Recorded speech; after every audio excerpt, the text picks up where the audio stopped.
बिस्मिल्लाहिर्रहमानिर्रहीम। आज पढ़ेंगे फ्यूचर टेंस। फ्यूचर में सबसे पहले है फ्यूचर इंडेफिनिट टेंस क्या है।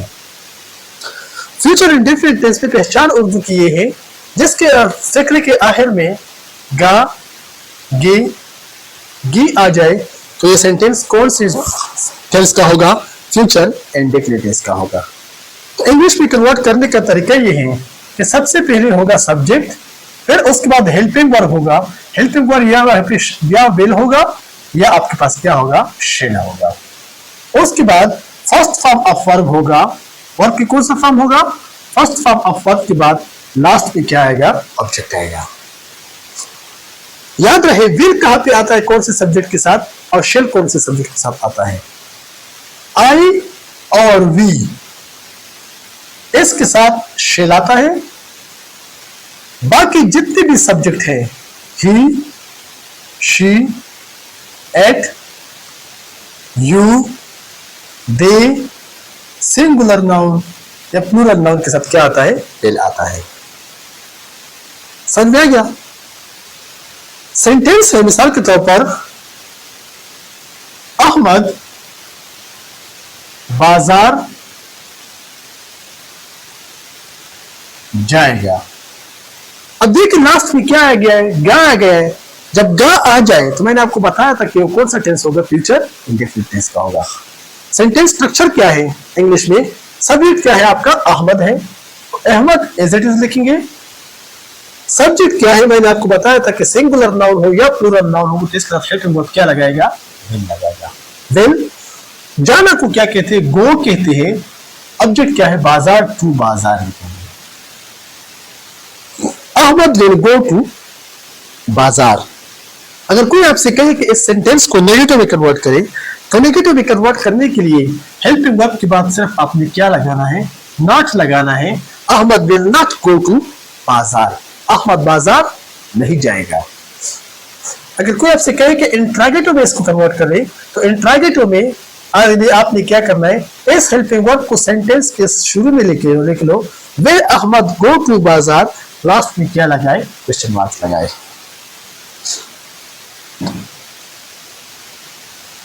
नेक्स्ट टेंस है फ्यूचर कंटिन्यूस टेंस।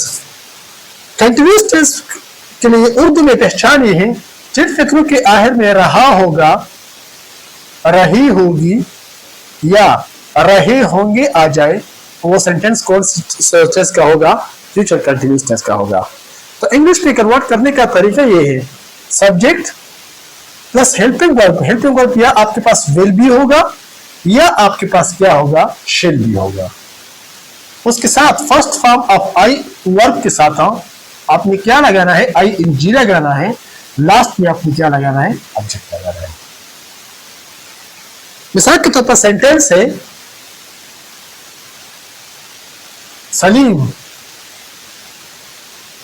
कपड़े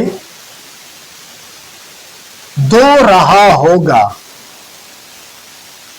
अब सेंटेंस को चेक करें, लास्ट में क्या आ गया है? रहा होगा आ गया है। जब रहा होगा आ जाए तो सेंटेंस कौन सी टेंस का होगा? फ्यूचर कंटिन्यूस टेंस का होगा। सेंटेंस स्ट्रक्चर क्या है इंग्लिश में? सब्जेक्ट के लिए क्या लिखेंगे? सलीम। और आपको पता है बिल्कुल सेम टू सेम विल कौन से सब्जेक्ट के साथ आता है? ही, शी, एट, सिंगुलर नाउन या प्लूरल नाउन दे। एल के साथ विल भी आता है। सिर्फ और सिर्फ आई और वी के साथ क्या आता है? शेल भी आता है। तो सलीम क्या सिंगुलर नाउन है? सलीम विल बी दोनों को क्या कहते हैं? वॉश कहते हैं ना। तो फर्स्ट फॉर्म ऑफ वर्ब क्या है? वॉश। वॉश के साथ आपने आई एन जी लगाना है। Washing clothes. Salim will be washing clothes. Salim कपड़े धो रहा होगा। अगर कोई आपसे कहे कि नेगेटिव में कन्वर्ट करे सलीम कपड़े नहीं धो रहा होगा तो आपने क्या करना है? दो हेल्पिंग वर्ब के बीच में आपने क्या लगाना है? नॉट लगाना है। Salim will not be washing clothes. Salim कपड़े नहीं धो रहा होगा। अगर कोई आपसे कहे कि इसको आप इंट्रोगेटिव में कन्वर्ट करें तो इंट्रोगेटिव में कन्वर्ट करने के लिए इस वो सबसे पहला जो हेल्पिंग वर्ब है विल, इसको आप सेंटेंस के शुरू में लिख लो। Will Salim be washing clothes? क्या सलीम कपड़े धो रहा होगा? लास्ट में क्या लगाए? इनमें क्वेश्चन मार्क्स लगाए। नेक्स्ट टेंस है future perfect tense. Future perfect tense के लिए पहचान उर्दू में ये है कि जिन फिक्रों के आखिर में चुका होगा, चुकी होगी, चुके होंगे, तो ये सेंटेंस क्या होगा? फ्यूचर परफेक्ट टेंस का होगा। तो सेंटेंस स्ट्रक्चर क्या है? सब्जेक्ट प्लस हेल्पिंग वर्ब या विल होगा या शिल होगा। बिल्कुल सेम केस है। आई और बी के साथ क्या होगा? शिल लगेंगे। बाकी जितने भी सब्जेक्ट है उसके साथ क्या होगी? विल लगेगा। Plus third form of verb plus object. Sentence है हम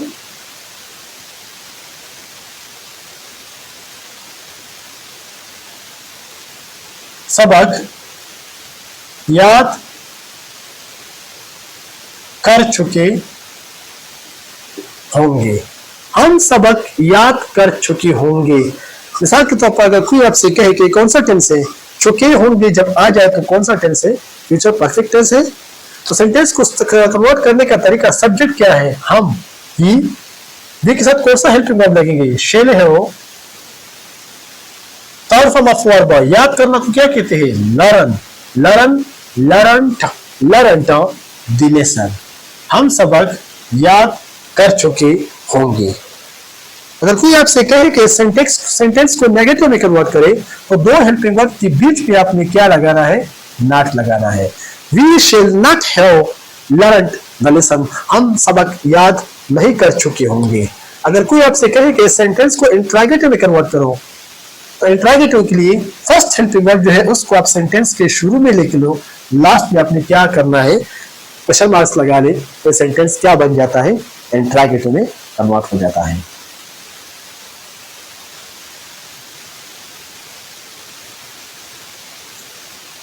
फ्यूचर परफेक्ट कंटिन्यूस में आपने क्या करना है? लास्ट में क्या आता है? जिन फिक्रों के आखिर में रहा होगा, रही होगी, रहे होंगे वगैरह आ जाए, लेकिन सबसे इंपॉर्टेंट चीज यहाँ पे क्या होगा? वक्त का जिक्र क्या होगा। तो ये सेंटेंस को तो समझ जाता है future perfect continuous tense. Sentence structure क्या है? Subject plus will have been या शैल हैव बीन लगेगा, plus first form of verb के साथ आईएनजी लगेगा, प्लस ऑब्जेक्ट, प्लस या तो आपने सेंस लगाना है या फिर आपने फार लगाना है। बिल्कुल सेम केस है। सिंस आपने एग्जैक्ट टाइम के साथ लगाना है, जबकि फार आपने क्या हो, तो आपके पास टाइम क्या हो, एग्जैक्ट ना हो, उसके लिए आपने फार लगाना है। समझ में आ गया? सिंस आपने एग्जैक्ट टाइम के साथ लगाना है, जबकि फार आपके पास जब एग्जैक्ट टाइम ना हो तो फिर आपने फार लगाना है। समझ में आ गया? सेंटेंस है तुम 3 बजे से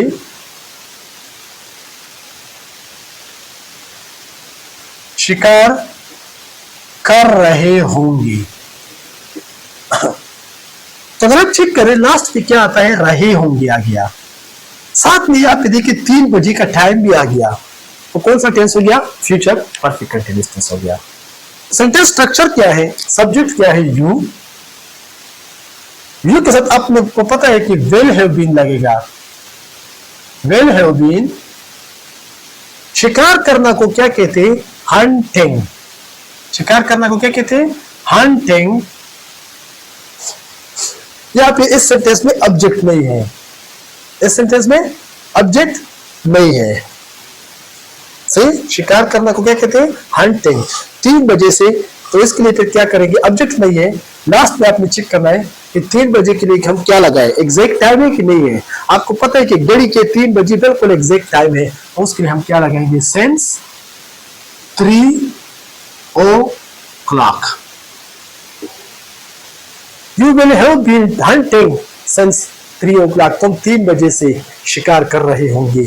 अगर कोई आपसे कहे कि इसको नेगेटिव में कन्वर्ट करे तो ये 3 हेल्पिंग वर्ब है यहाँ पे। तो सबसे पहले हेल्पिंग वर्ब के बाद आपने क्या लगाना है? नॉट लगाना है। लेकिन अगर कोई आपसे कहे कि इंट्रोगेटिव में कन्वर्ट करे तो सबसे जो पहला हेल्पिंग वर्ब है उसको आपने क्या करना है? सेंटेंस के शुरू में लिख लो, तो पहले सेंटेंस क्या बन जाता है? इंट्रोगेटिव में बन जाता है। और लास्ट में आपने क्या लगाना है? क्वेश्चन मार्क्स लगाना है। उम्मीद है आपको आज की वीडियो अच्छी लगी हुई होगी। वीडियो को शेयर करें और चैनल को सब्सक्राइब करें। जज़ाकल्लाह।